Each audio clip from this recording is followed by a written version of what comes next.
India में जब से क्रिप्टो पर गवर्नमेंट ने टैक्स लगाया तभी से क्रिप्टो इंडस्ट्री की हालत खराब है। एक्सचेंजेस की ट्रेडिंग वॉल्यूम 90% से ज़्यादा गिर गई है।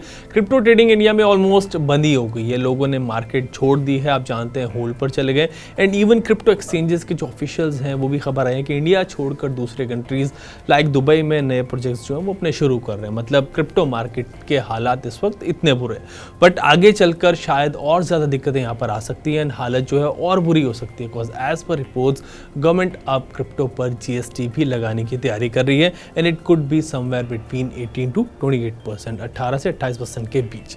एंड इसीलिए एज आई सेड कि दिक्कतें जो हैं अभी तो चली रही हैं और वो आगे और ज़्यादा बढ़ सकती हैं। एंड आज मैं आपसे इस वीडियो में इसी पर बात कर रहा हूँ एंड आज जान रहे हैं कि क्रिप्टो पर जीएसटी से जुड़े जो अपडेट्स हैं वो क्या आ रहे हैं। जीएसटी लगने के बाद क्रिप्टो इन्वेस्टर्स को या फिर आपके एक्सचेंजेस को क्या मुश्किलें आ सकती हैं, क्या और दिक्कतें आ सकती हैं। साथ ही जानेंगे कि क्रिप्टो एक्सचेंजेस में आजकल मतलब इस वक्त जो है वो क्या चल रहा है। ईडी की रेड हुई थी, गवर्नमेंट की जो पॉलिसीज़ हैं इस वक्त उन पर क्रिप्टो एक्सचेंजेस में क्या हालत है, क्या चल रहा है और गवर्नमेंट क्रिप्टो को लेकर क्या प्लान कर रही है, इस पर ही बात करेंगे अपने एक्सपर्ट काशिफ रजा से। सबसे पहले जीएसटी पर जो अपडेट है वो आपको दे देता हूँ, फिर इसके बाद काशिफ से इस पर बात करेंगे। वैसे तो एक बार मतलब जून जुलाई में इस पर जीएसटी वाली खबर आई थी कि भाई गवर्नमेंट जो है क्रिप्टो पर जीएसटी लगाने की सोच रही है, बट इस बार फाइनेंस मिनिस्ट्री के एक रिप्रेजेंटेटिव को कोट करते हुए मिट की एक रिपोर्ट में कहा गया है कि गवर्नमेंट क्रिप्टो पर जीएसटी लगाने को लेकर इस वक्त डिस्कशन कर रही है। अभी गवर्नमेंट को ये देखना है कि क्रिप्टो असेट्स को गुड्स या फिर सर्विसेज डिक्लेयर किया जाएगा, क्या डिक्लेयर किया जाएगा एंड फिर उसके बाद क्रिप्टो को लेकर एक स्पेशल जीएसटी रेट हो सकता है जो कि 18 से 28% तक हो सकता है। इसी पर बात कर रहे हैं बिटनिंग फाउंडर काशिफ रजा से। काशिफ भाई, क्रिप्टो पर टैक्स के बाद से मतलब क्या हालत हो गई है मार्केट की, आप जानते हैं, हम सब जानते हैं, और अब जीएसटी की बात यहां से फिर से शुरू हो गई है। सो ये हो क्या रहा है यूजर्स को और एक्सचेंजेस को, मतलब इन दोनों पर, यूजर्स पे और एक्सचेंजेस पे इसका क्या इंपैक्ट पड़ने वाला है? जीएसटी सिंपल सी बात है, आपको एक एक्सचेंज एक सर्विस दे रही है, एक्सचेंज सर्विस दे रही है, उसके बदले में जब भी सर्विस दे रही है तो उसको जीएसटी देना पड़ेगा। जीएसटी वो अभी भी जमा कर रहा है फॉर योर, आपसे वो एक्सचेंजेस ले नहीं रही, सिंपल। एक्सचेंजेस आपसे ले नहीं रही है, जमा वो कर रहे हैं और एक जीएसटी चार्ज भी कर रहे हैं। अगर आपको वो जीएसटी चार्ज करने लग जाए तो सारी एक्सचेंजेस की जो कॉस्टिंग है वो इतनी ज्यादा हो जाएगी, राइट। तो वो इकोसिस्टम किल ना हो, तो उसके लिए नहीं। अभी वो कितना जीएसटी जमा कर रहे हैं, राइट, वो अभी वो अपने लेवल पे कर रहे हैं जमा। अभी कोई क्लियर गाइडलाइन नहीं है। सर्विस आपसे ली जा रही है, आपको चार्ज नहीं हो रहा है, वो अपने आउट ऑफ पॉकेट सब एक्सचेंजेस जमा कर रहे हैं। पीछे भी जीएसटी डिपार्टमेंट ने वजीरेक्स और एक्सचेंजेस में छानबीन करी, उनको कहीं लूपहोल दिखे, वो भी इन्होंने वजीरेक्स ने पे कर दिया था। जीएसटी ऑलरेडी पे हो रहा है। अब सपोज करो जीएसटी आ जाए जी 28% जीएसटी होगा सपोज, तो हो सकता है कि एक्सचेंजेस बोले यार अब हमारे लिए बहुत मुश्किल है, अब हम कुछ इसको यूजर पे ट्रांसफर करेंगे। लेकिन यूजर ऑलरेडी मरा हुआ है इस टाइम जो इकोसिस्टम के अंदर, उसके ऊपर 30% टैक्स है, 1% टीडीएस है। अगर आपने जीएसटी भी ट्रांसफर कर दिया तो ये इंडस्ट्री जितनी और बची कुची है ये और ज्यादा किल हो जाएगी बेसिकली। मेरे ख्याल से वक्त बहुत जरूरी है कि अब इसको एक लेजिट इंडस्ट्री की तरह देखा जाए और इसके सराउंड इतना इकोसिस्टम ये ग्रो कर रहा है। 4th नंबर पे बता रहा है चेन एनालिसिस, ठीक है। यहाँ से इतने बढ़िया प्रोजेक्ट आ रहे हैं गोइंग फॉरवर्ड, इतना बढ़िया टैलेंट है। आई थिंक कहीं ना कहीं government should come up with some policy for this space. Exactly Kashif भाई, गवर्नमेंट को इसको देखना चाहिए और क्रिप्टो को लेकर जल्द ही यहाँ पर रेगुलेशंस जो है वो आ जाए तो बेहतर रहता है। वैसे इस महीने भी क्रिप्टो रेगुलेशंस पर कुछ क्लैरिटी मिलने की उम्मीद है अभी भी, एल्स मार्च अप्रैल का जो टाइम फ्रेम दिया हुआ है जिसके बारे में हमने लास्ट वीडियो में भी बात किया था। 5-6 महीने में इस पर गवर्नमेंट अपना स्टैंड जो है काफ़ी हद तक क्लियर कर देगी एंड जीएसटी पर भी तभी कोई डायरेक्शन गवर्नमेंट की तरफ से आ जाएगा। बट ये जो भी कुछ चल रहा है मार्केट में, इसका इम्पैक्ट क्रिप्टो एक्सचेंजेस पर बहुत ज़्यादा पड़ रहा है। अभी लास्ट भी खबर आई थी कि वजीरेक्स ने अपने 40% स्टाफ को फायर कर दिया। मतलब बड़ी दिक्कतों से एक्सचेंजेस जो हैं वो गुजर रहे हैं इंडिया में। ईडी रेड आपके ऊपर हो जाती है, बैंक सर्विसेज आपको नहीं मिलती हैं, काफ़ी इशूज़ है। सो आप बताएं कि एक्सचेंजेस में इस वक्त क्या चल रहा है। ऑफ कोर्स मतलब आपकी बात जैसे कि सभी से होती रहती है। सो क्रिप्टो एक्सचेंजेस में आजकल क्या चल रहा है, जरा व्यूअर्स को बताएं। देखिए करंट सिचुएशन ये है कि वो डाइवर्सिफाई कर रहे हैं जो एक्सचेंज। अभी तो अगर हम एक्सचेंजेस इकोसिस्टम की बात करें, कॉइन डीसीएक्स वेंचर्स आ गया है, वो वेब3 प्रोजेक्ट्स के अंदर इन्वेस्ट कर रहे हैं, ठीक है। वो एक्सचेंज पे निर्भर नहीं है। अब उन्होंने they are also investing as a, they have turned into a VC kind of a thing. WazirX के founders already we know that they have started their own ventures. So they are diversifying. काफी सारा talent तो already move out हो ही चुका है जो startups थे Web3 के अंदर, वो इधर दुबई they have shifted और some other places they have shifted.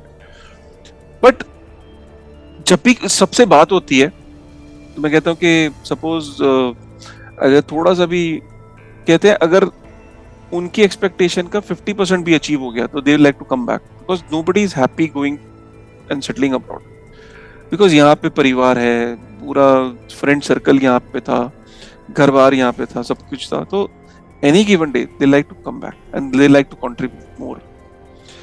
तो ये बात जब भी होती है तो बड़ा फील होता है कि यार they want to really like, लोग मीडिया बहुत मजाक उड़ाता है कि दुबई चले गए, लग्जरी लाइफ जी रहे हैं.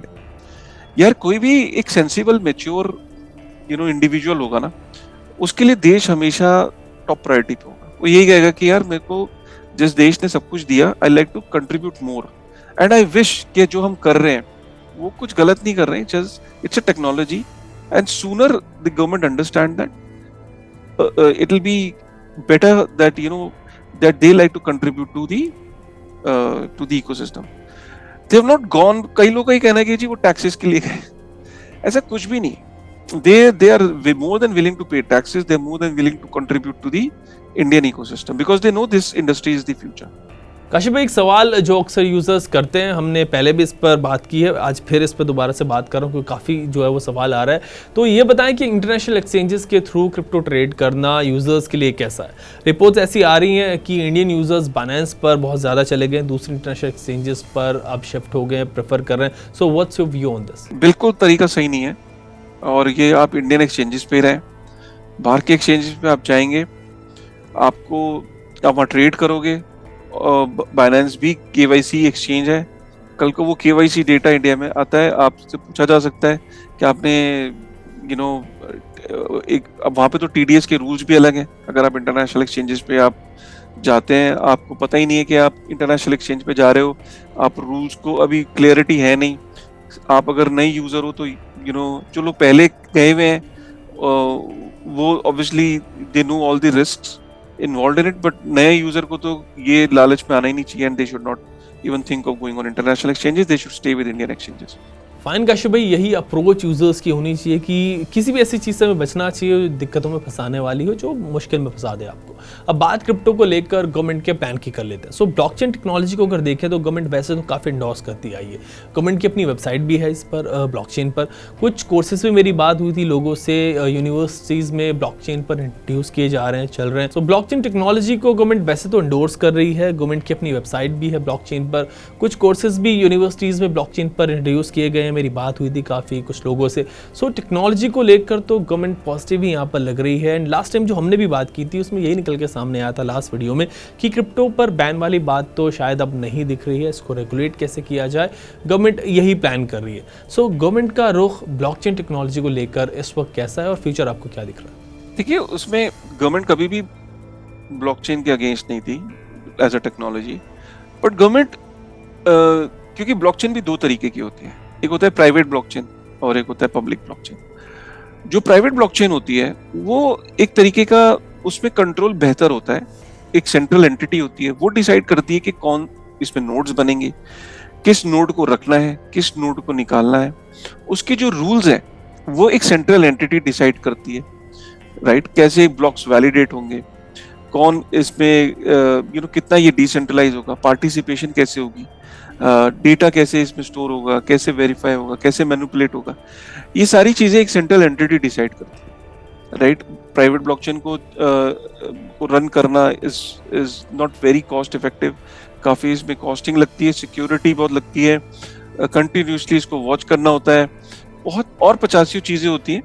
तो प्राइवेट ब्लॉकचेन एग्जिस्ट करती है, उनके यूज केसेस हैं, लेकिन उनके यूज केसेस उन्हीं जगहों पे हैं जहां पे जैसे एक पर्टिकुलर डिपार्टमेंट है, उसको अपने कुछ उसके 1000 एम्प्लॉइज हैं या 2000 या 10,000 एम्प्लॉइज हैं और अलग अलग सिटीज में हैं, उनको कनेक्ट करना या वो जो डेटा फ्लो है उसको मैनेज करना है. Private blockchain is a very good option for that, within the organization. और सपोज करो दो डिपार्टमेंट है, एक फैमिली वेलफेयर है और एक हेल्थ डिपार्टमेंट है सपोज, और दोनों आपस में इंटरलिंक्ड है, दो मिनिस्ट्रीज हैं, वो आपस में इंटरलिंक्ड है। अब ये दोनों मिनिस्ट्रीज मिलके एक ब्लॉकचेन पे दे कैन इंटरैक्ट, ब्लॉकचेन पे ये काम कर सकते हैं दोनों, और दोनों के जो पार्टिसिपेंट्स हैं दोनों डिपार्टमेंट से, ये दोनों डिपार्टमेंट चूज कर सकते हैं। इसमें किसी तीसरे आदमी को डेटा की जरूरत नहीं है, उसको चेक करने की जरूरत नहीं है, उसको इन दोनों का काम इस डेटाबेस को शेयर करने का था, पार्टिसिपेंट्स डिसाइड करने थे, दोनों मिलके कर सकते हैं, दो डिपार्टमेंट, तीन डिपार्टमेंट भी हो सकते हैं, दो बड़ी बड़ी कंपनीज आपस में मिलके प्राइवेट ब्लॉकचेन का यूज कर सकती है डेटा फ्लो के लिए, डेटा मैनेजमेंट के लिए। ऐसा नहीं है कि प्राइवेट ब्लॉकचेन के यूज केस नहीं है, नो डाउट है, लेकिन हम जिन जिन ब्लॉकचेन्स की बात कर रहे हैं वो पब्लिक ब्लॉकचेन्स है। पब्लिक ब्लॉकचेन के अंदर सेंट्रल एंटिटी नहीं, जैसे इथेरियम है, बिटकॉइन है, सोलाना है, पॉलीगॉन है, ये पब्लिक ब्लॉकचेन है, बड़ी चेन्स है public blockchain. I mean in public blockchains को एक किसी सेंट्रल एंटिटी कोई गवर्न नहीं करती, डिसेंट्रलाइज है, कम्युनिटी मिलके गवर्न करती है, कोई भी नोड बन सकता है, कोई भी एग्जिट कर सकता है, कोई भी वैलिडेट कर सकता है, कोई भी वैलिडेटर एग्जिट कर सकता है। तो ये जो डिसेंट्रलाइजेशन है, ये ओपन ब्लॉकचेन, वो इंडिया ही नहीं, चाहे जितने भी देश हैं, ऑब्वियसली वो चाहते तो हैं कि पब्लिक ब्लॉकचेन को भी किसी तरीके से वो गवर्न कर सके, बट अगर वो गवर्न हो गई तो पब्लिक ब्लॉकचेन रहेंगी नहीं। पब्लिक का मतलब public, in the hand of public, managed by public, and the incentive also goes to public. So the government is absolutely right that blockchain technology is here to flourish, and private blockchain does have its own utility, but it is within the organization or inter-department or within two companies. Public blockchain is when you want there is a database like a DigiLocker maybe, right? Or you have a land records or caste certificates or COVID certificates, where you are dealing with public and public is continuously accessing that information, और किसी को भी information को verify करना हो। Education certificate है, Canada की एक एजेंसी को, कनाडा के कॉलेज को ये वेरीफाई करना है कि बिहार इंटर कॉलेज की ये जो डिग्री है ये सही है, या उत्तर प्रदेश या उड़ीसा में ये डिग्री जो इशू हुई है ये सही है डिग्री।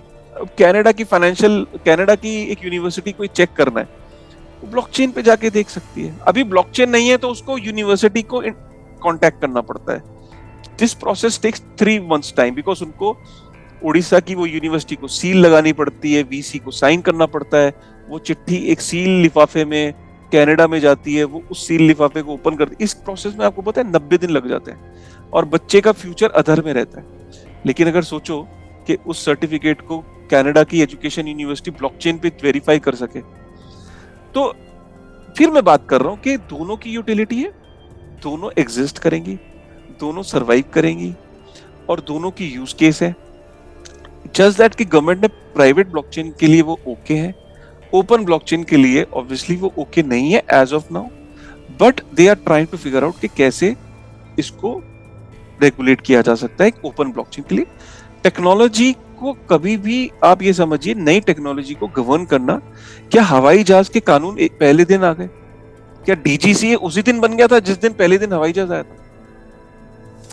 कोई भी टेक्नोलॉजी, जब जैसे आज मैं अखबार पढ़ रहा था, आज के अखबार की हेडलाइन ये है कि ट्विटर, फेसबुक, व्हाट्सएप पे जो यूजर है उनको केवाईसी करनी पड़ेगी, राइट? अब आप कहीं ना कहीं क्या चाह रहे हो? आप ये चाह रहे हो कि जो ट्विटर के ऊपर जो फेक प्रोफाइल्स होते हैं, जो चीजें होती हैं, और कौन सा बंदा किसको मैसेज कर रहा है, क्या कर रहा है, उसको कंट्रोल करने के लिए। अब ये गवर्नमेंट की डिमांड है। क्या ट्विटर, फेसबुक मानेंगे? नहीं मानेंगे। उनको लाइसेंस लेना पड़ेगा गोइंग फॉरवर्ड। मैं इस तरह की कोई बात पढ़ रहा था।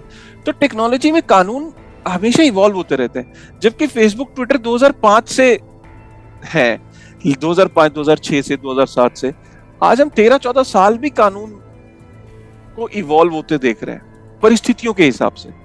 तो ऐसे टेक्नोलॉजी है, वो परिस्थितियों के हिसाब से उसमें कानून इवॉल्व होते रहते हैं। एग्जैक्टली कुछ ऐसा ही यहाँ पर भी हो रहा है काशिफ भाई। अभी क्रिप्टो इंडस्ट्री इनिशियल फेज में आप हम जानते हैं, सो इसीलिए थोड़े हिकअप्स यहाँ पर हमें देखने को मिल रहे हैं। एंड जैसे जैसे आई थिंक वक्त गुजरता जाएगा, मार्केट भी बड़ी होगी, लोगों के समझ भी आएगा, तो हमें यहाँ पर कुछ बड़े डेवलपमेंट्स देखने को मिल सकते हैं। काशिफ आप हमारे साथ जुड़े इसके लिए शुक्रिया। आगे भी आपसे बात करते रहेंगे, आपके इंपॉर्टेंट इनपुट्स जो है वो क्रिप्टो इन्वेस्टर्स के लिए हम लेते रहेंगे। Till then take care.